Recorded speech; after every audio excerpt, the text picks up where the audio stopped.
Hello दोस्तों, कैसे हैं आप लोग। उम्मीद करते हैं कि अच्छे होंगे और आपकी पढ़ाई अच्छी चल रही होगी। तो पिछले टॉपिक में हमने some basic concept of chemistry start किया था। तो some basic concept of chemistry हमने स्टार्ट किया था। इसमें हमने मैटर को स्टडी किया था, मैटर के क्लासिफिकेशन को स्टडी किया था और टेम्परेचर के रिलेशन को हमने कि डिग्री सेल्सियस फ़ारेनहाइट में क्या रिलेशन होता है, केल्विन एट डिग्री सेल्सियस में क्या रिलेशन होता है। उसके बाद चलते हैं नेक्स्ट टॉपिक पे। आज स्टार्ट करते हैं मोल कॉन्सेप्ट। मोल कॉन्सेप्ट क्या है? तो मोल कॉन्सेप्ट को समझने के से पहले आपको मोल को समझना पड़ेगा कि मोल क्या होता है। Mole name given by Ostwald. Name was given by Ostwald.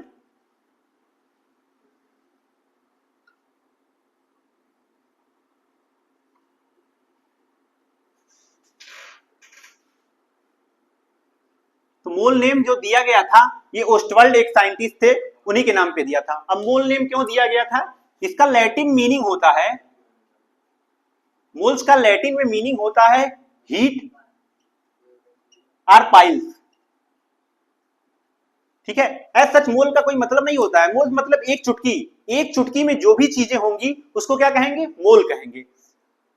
जैसे एक चुटकी हम ले लें और एक चुटकी आप ले लें तो डेली डेली लाइफ में चल जाएगा, लेकिन केमिस्ट्री में हमको इस वैल्यू को क्या करना पड़ेगा? फिक्स करना पड़ेगा। जैसे एक मोल सोडियम हम लें और एक मोल सोडियम आप लें तो वो वैल्यू क्या होनी चाहिए? फिक्स होनी चाहिए। तो ठीक है, तो लैटिन वर्ड से यहीं पे इसको ओस्टवाल्ड ने उठा के एक यूनिट बना दिया। ठीक है, लैटिन वर्ड से ओस्टवाल्ड ने इसको उठा के एक यूनिट बना दिया। तो मोल क्या होता है? Mole is SI unit of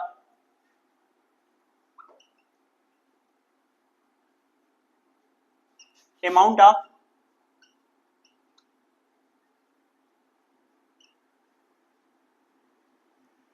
तो मोल क्या है? SI यूनिट है। किसका? अमाउंट ऑफ सब्सटेंस का SI यूनिट है। एक मोल, मोल क्या बता रहा है? SI unit, amount of substance का SI यूनिट है मोल। ठीक है, अब अगर ये SI यूनिट है तो इसकी कोई वैल्यू भी होनी चाहिए। जितनी भी यूनिट है, यूनिट कब बनती है? उसका कोई नंबर आना चाहिए, कोई वैल्यू होनी चाहिए, तभी वो चीज यूनिट बनती है। जैसे कई यूनिट होते हैं, जैसे डजन दिया है, अगर कहीं डजन दिया है, डजन मतलब क्या होता है? डजन मतलब 12, एक नंबर को रिप्रेजेंट कर रहा है 12। इसी तरह मोल को एसआई यूनिट बनाने के लिए इसका एक नंबर, एक फिक्स वैल्यू होना चाहिए। तो वो वैल्यू कैसे आता है, क्या होता है, देखते हैं। वन मोल होता है, वन मोल इक्वल टू होता है नंबर ऑफ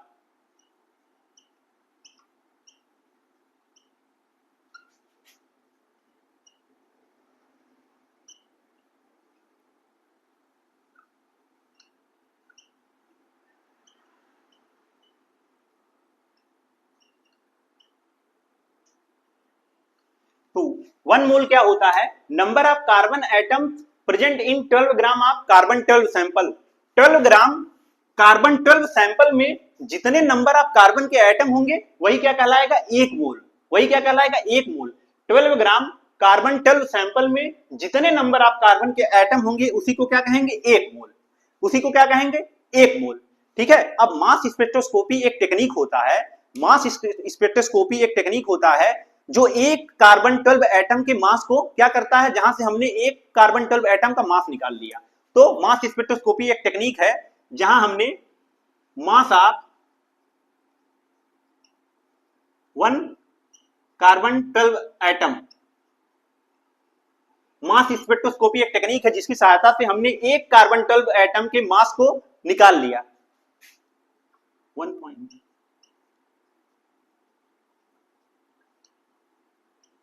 ठीक है, तो मास स्पेक्ट्रोस्कोपी एक टेक्निक है, एक कार्बन 12 एटम का मास वहां से आ गया 1.99 into 10 to the power minus 23 gram. ठीक है, अब देखते हैं वन मोल। वन मोल क्या बता रहा है? Number of carbon atoms present in 12 gram of carbon 12 sample. ठीक है, तो मास स्पेक्ट्रोस्कोपी एक टेक्निक है जहां एक कार्बन 12 एटम का मास निकल गया, टोटल 12 ग्राम कार्बन 12 का सैंपल दिया हुआ है। ठीक है, तो एक मतलब कितने नंबर ऑफ कार्बन एटम्स होंगे, इसको हमको कैसे कैलकुलेट करना है 1 मोल के लिए, तो इसको समझते हैं एक रफली, इसको समझते हैं।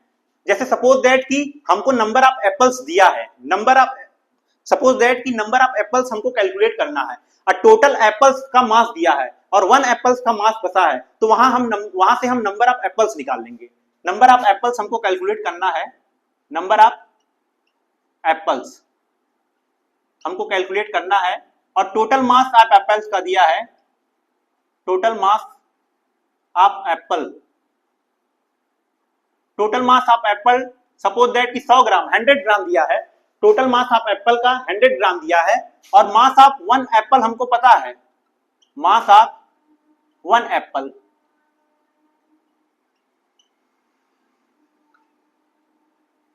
टोटल मास ऑफ एप्पल का दिया है 100 ग्राम और मास ऑफ 1 एप्पल का हमको पता है 10 ग्राम। तो यहां से नंबर ऑफ एप्पल्स हम कैलकुलेट कर लेंगे। तो नंबर ऑफ एप्पल्स क्या हो जाएगा, नंबर ऑफ एप्पल्स क्या हो जाएगा, नंबर ऑफ एप्पल्स हो जाएगा total mass of apples upon mass of 1 apples, total mass of apples upon mass of 1 apples. Total mass of Apple कितना है 100 ग्राम और 1 एप्पल का मास कितना है 10 ग्राम, 10 ग्राम। तो यहां से नंबर ऑफ एप्पल्स कितना आ गया 10, तो यहां से कितना आ गया एप्पल्स 10 एप्पल्स आ गया। उसी तरह हम यहां कैलकुलेट करेंगे, टोटल सैंपल कितना दिया है 12 ग्राम, टोटल सैंपल कितना दिया है 12 ग्राम और एक कार्बन 12 एटम का मास हमको पता चल गया। टोटल में हम एक के मास से अगर डिवाइड कर दें तो नंबर ऑफ कार्बन एटम्स निकल जाएगा। टोटल सैंपल जो दिया है उसको एक कार्बन 12 एटम के मास से अगर हम डिवाइड कर दें तो नंबर ऑफ कार्बन एटम आ जाएगा 12 ग्राम सैंपल में। तो 1 का मास कितना आया है 1.99 into 10 to the power minus 23 gram. इसको कैलकुलेट किया गया तो ये वैल्यू आया 6.023 into 10 to the power minus 10 to the power, इसको कैलकुलेट करेंगे तो वैल्यू आएगा इतना। इसको जब कैलकुलेट करेंगे वैल्यू आ रहा है 6.023 इंटू 10 टू द पावर 23। इसी को कहते हैं एवोगैड्रो कांस्टेंट, एवोगैड्रोज कांस्टेंट या फिर यन्ने कहते हैं, यन ए। एमेलियो एवोगैड्रो ने इस नंबर को दिया था, इस वजह से इसको यन्ने भी कहा जाता है।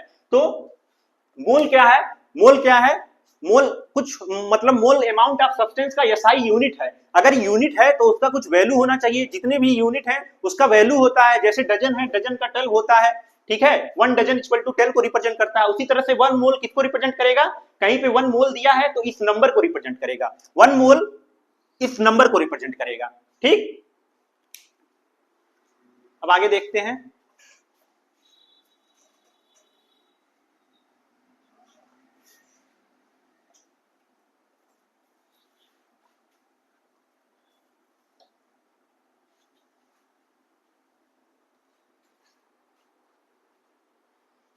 जैसे कहीं पे अगर केवल 1 मोल लिखा रहे उसका कोई मीनिंग नहीं निकलेगा, या 1 डजन लिखा रहे तो उसका कोई मीनिंग नहीं निकलेगा, उसके आगे कोई चीज भी तो लिखा होना चाहिए। जैसे 1 डजन इक्वल टू अगर 12 लिखा है तो इसका कोई मीनिंग निकल कर आ रहा है, इसका कोई मीनिंग नहीं, इसके आगे भी कोई चीज होनी चाहिए। जैसे 1 dozen pencil equal to 12 pencil, 1 dozen pencil equal to 12 pencil, 1 dozen banana equal to 12 banana. उसी तरह से 1 मोल के आगे भी कुछ लिखी होनी चाहिए, तभी हमको उसका कुछ मीनिंग निकल कर आएगा। जैसे 1 मोल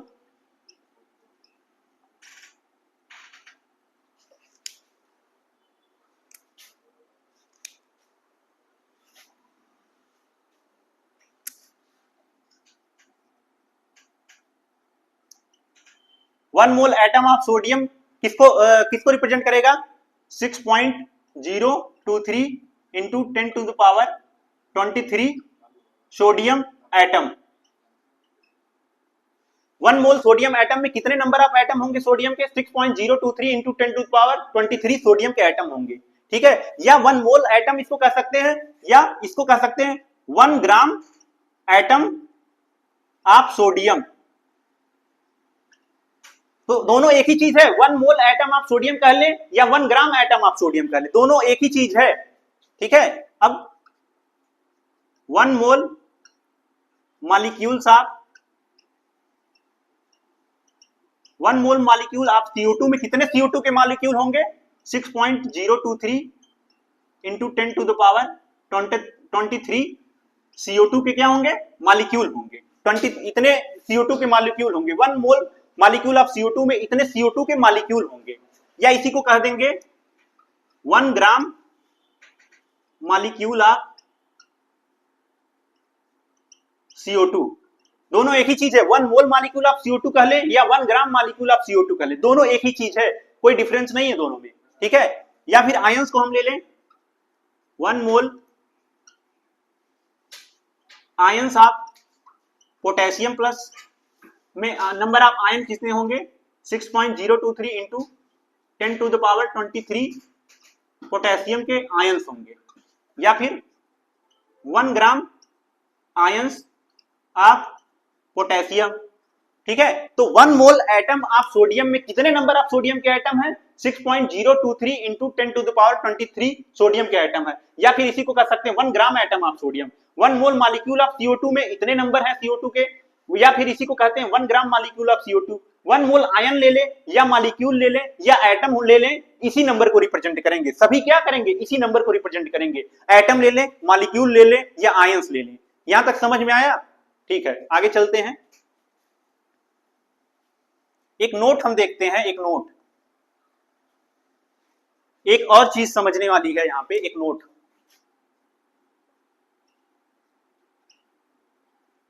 AMU या म्यू, AMU या म्यू क्या होता है? AMU और म्यू ये होता है, AMU को कहते हैं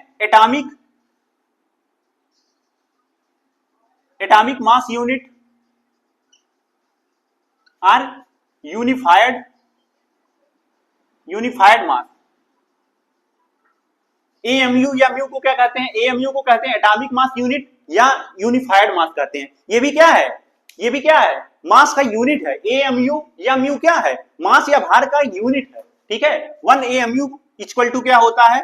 1 AMU या म्यू इक्वल टू होता है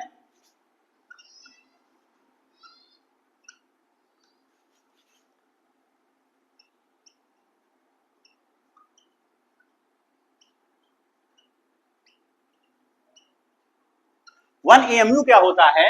1 AMU क्या होता है? 112 into 112 into mass of 1 carbon 12 atom. Mass of 1 carbon 12 atom का 1/12 होता है 1 AMU। Mass of 1 carbon 12 atom का 1/12 पार्ट होता है 1 AMU। और पीछे हमने निकाला है कि मास ऑफ 1 कार्बन 12 एटम कितना होता है? Mass of 1 carbon 12 atom mass spectroscopy से हमने इसको कैलकुलेट किया था। ये वैल्यू आती है 1.99 into 10 to the power minus 23। 1.99 into 10 to the power minus 23। ठीक, ये क्या आ गया? 1.99 into 10 to the power minus 23 upon 12, ये वैल्यू आ गई। अब पीछे हमने देखा है जब हम number of carbon atom calculate कर रहे थे, number of carbon atom calculate, तो एक्सप्रेशन कैसा आया था?